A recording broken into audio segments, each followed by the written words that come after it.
One of the reasons I painted was to catch life as it goes by, right hot off the griddle. Because besides painting specific people and painting all the happenings, after all, I represent the 20th century. I was born in 1900, and I've tried to capture the zeitgeist. When painting or writing are good, it's taken right out of life itself, to my mind, and put into the work. Now, that doesn't mean that the work has to tell about real life. I mean, it can be abstract or anything. But the vitality is taken out of real living and put into the creative project, whatever it is.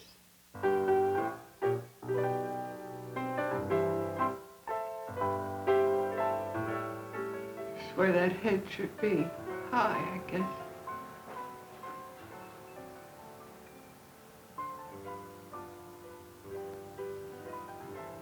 The first time I sat in front of a canvas, I knew exactly what I wanted to do.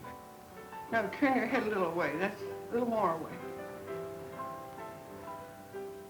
In life itself, I never knew what I wanted to do because, in a way, it was all wrong for me. Even when I was little, my mother would say, do you want cocoa or coffee or tea? And I wouldn't know. I wouldn't know what I wanted. I didn't care. That was it. I lived in a small town. I hated it. Do you know what benighted little towns are like? Oh, I used to sit on the front porch and try to stop my heart from beating and my blood from circulating. I was so bored. There was everything in that town but an artist and a writer, because a young man even exposed himself at a window there, but there was no writer to write about it. And the pear blossoms looked beautiful in the spring, but there was no artist to paint them, you know. Only me, and I wasn't grown up yet. My mother was salvation for me. She knew all about the theater, music, literature. She didn't know about art, but she was not against art.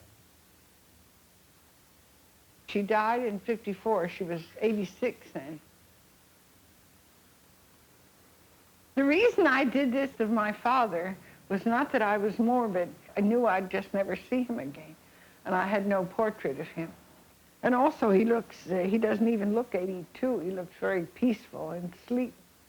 Harold Rosenberg thinks this is one of my greatest paintings. I have one of his brother dying of cancer, you know. And he said to me about that one, you can't look death in the face. But I did look death in the face.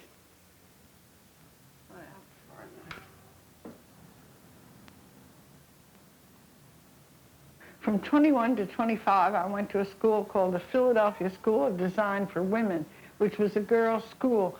I deliberately went to a girls' school because I didn't want to be distracted by boys. I was a very good-looking girl, so my whole life was disrupted by men. I never knew what to do about them. Oh, I did really know. I went in the summer to Chester Springs. That's the Academy Summer School. And I met this handsome Cuban, Carlos Enriquez de Gomez, who I married June the 1st, 1925. I went to Havana, Cuba. I had just gotten out of the Philadelphia School of Design for Women. This was painted in 1926. He was very much a Spanish grandee. His father was the big doctor in Havana. He was an artist too.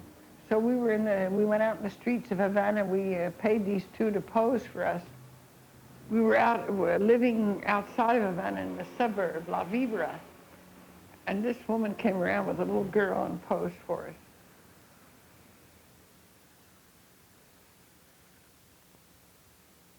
I had a child in Havana.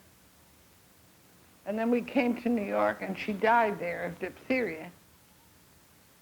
Carlos went to Havana, and the family were going to give us money to go and live in Paris. But meanwhile, the Depression had hit. So when he got there, they didn't want to give it to him. His friends told him he was a genius that was ruining his life being a petty bourgeois with families and all that. They bought him a ticket for Paris, these artist friends of his. So he wrote to me from Paris. Now, I, knowing the type Carlos was, since he was just a rich boy, he didn't know how to make a nickel, you know, I knew that he was just in Paris, that's all. So I had an apartment on Sedgwick Avenue, and I worked all summer. I painted like mad. I never produced so many paintings. But instead of being able to do anything about all my art, I had a nervous breakdown instead.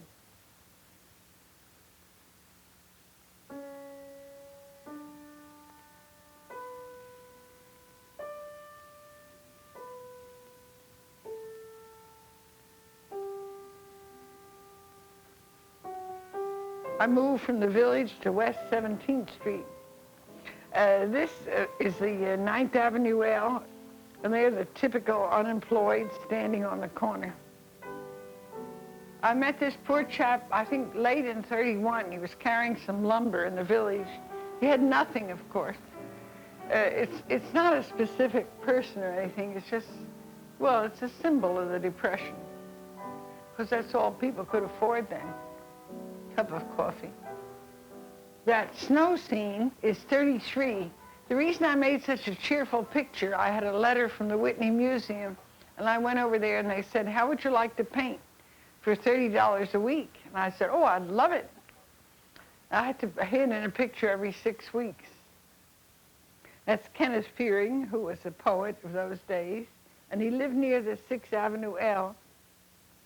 Those people across the bottom are the characters out of his poetry. The night before, his wife went to a hospital and had a little boy. He said to me, why don't you take that Fauntleroy out of my heart?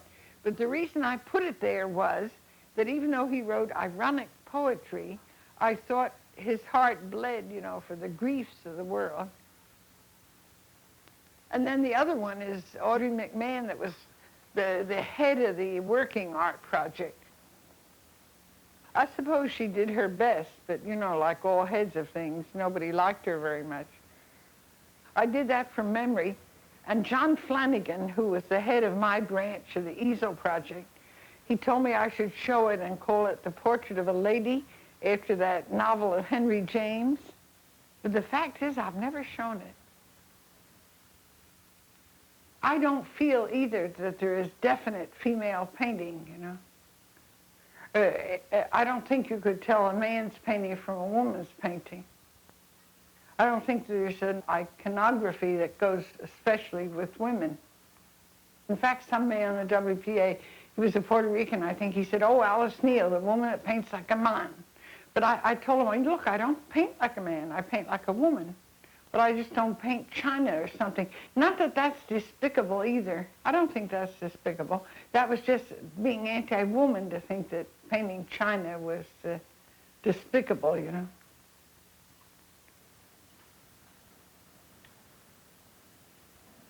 I think what I was trying to do, too, is get away from the soda cracker quality of America. I lived in Harlem for 25 years, Spanish Harlem. Carlos, the TB case, I painted this in 1940. Statistically, Spanish Harlem had the highest TB rate of any place in the city.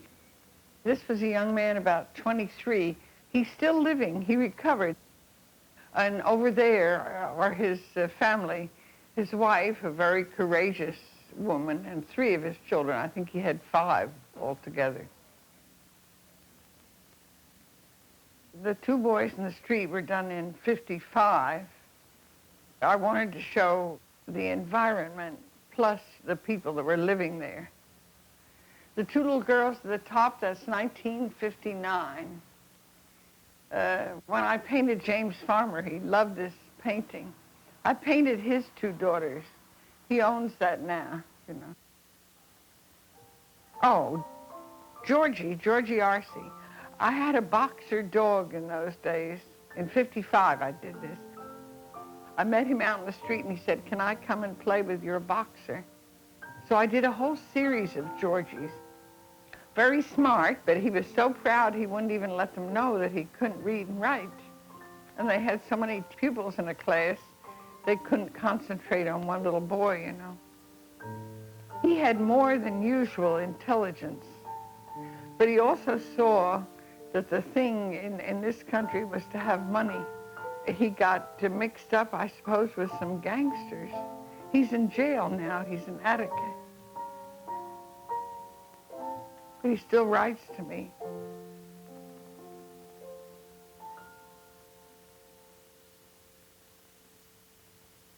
You have yourself, and that's a first premise. And then you have the world. And if the world changes, of course your vision changes in a sense with the times. It isn't just that I'm older, it's that people also are different. Maybe I have changed also, I don't know.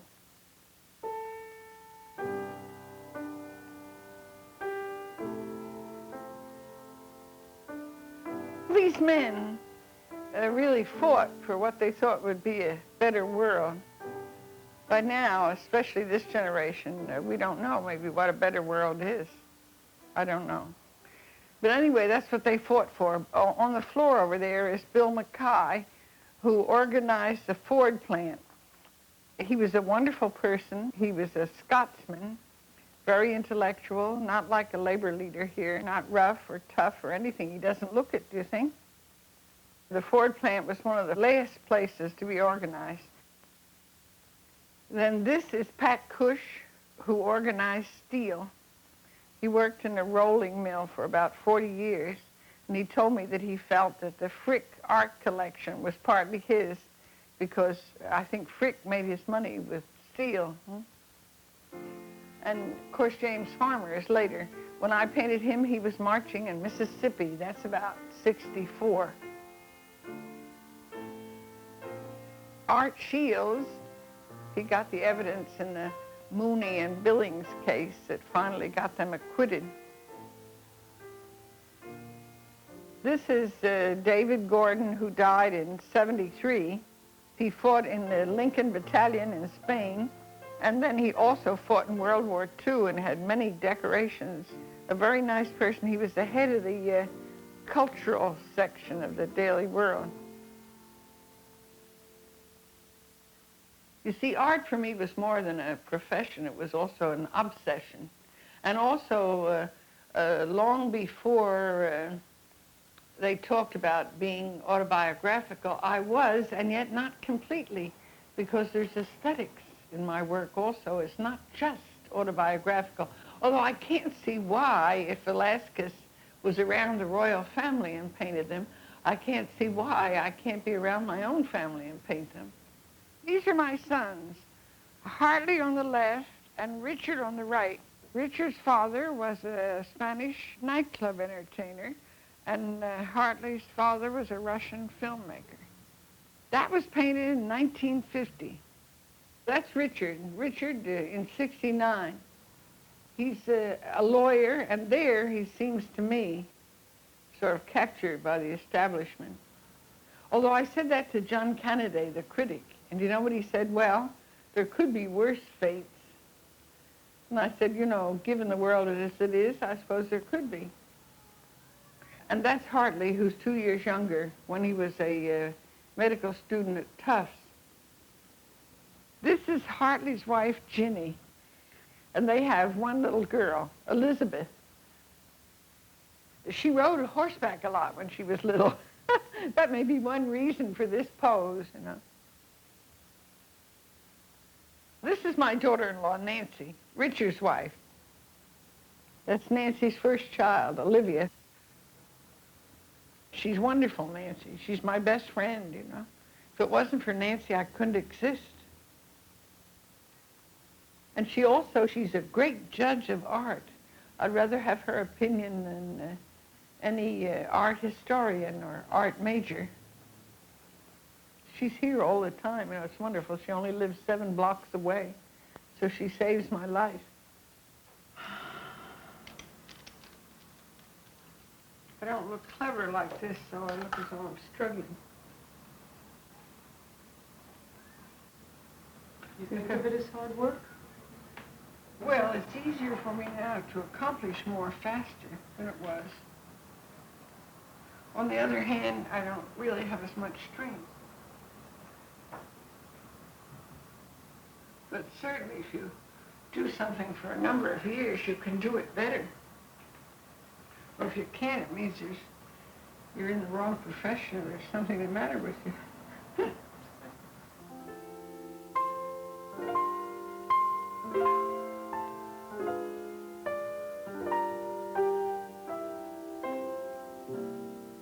One day I was walking down Madison Avenue and I spied a lady in this beautiful orange hat. So I tried to catch up with her, but she went into a bank. So I followed her into a bank. So I said, would you let me paint you? Now, I don't usually do this. I only did this maybe one other time with a taxi driver. And she said, yes, if God will let me. So then she called me up about a week later and she said God would let her. So I painted her. Later, I met her on Madison Avenue, and we went into, I think Schraff's was still there. We had a Sunday together. I said, like Chichikov, I'm a collector of souls. Actually, I meant all these different kinds of people. You see, Cézanne once said that he loved to paint people that had grown old normally in the country. Now, I wouldn't mind painting those people, but I really love people under all kinds of stresses also, you know. I'm frankly a psychological painter because life does a lot of things to people. And also when I finish a painting, I also sometimes feel another way. You see, I get terribly involved so that I leave myself and I go into that person. So sometimes after the person goes, I feel just as though I have an empty inside, that I have nothing inside. But if I didn't paint all the time, I probably wouldn't live. That's what keeps me alive, because, you know, you feel weary every once in a while. It's hard to start and it's hard to stop.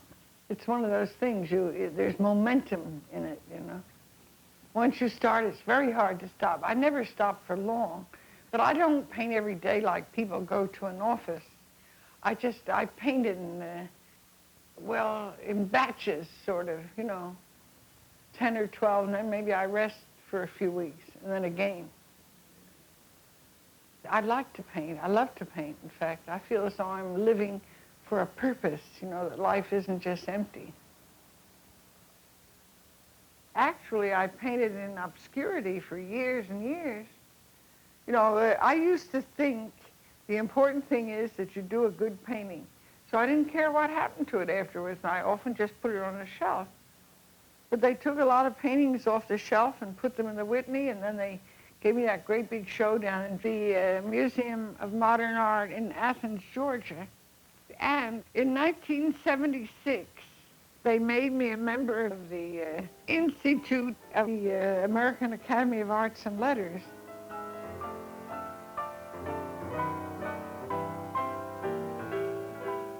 Maybe I should sing something.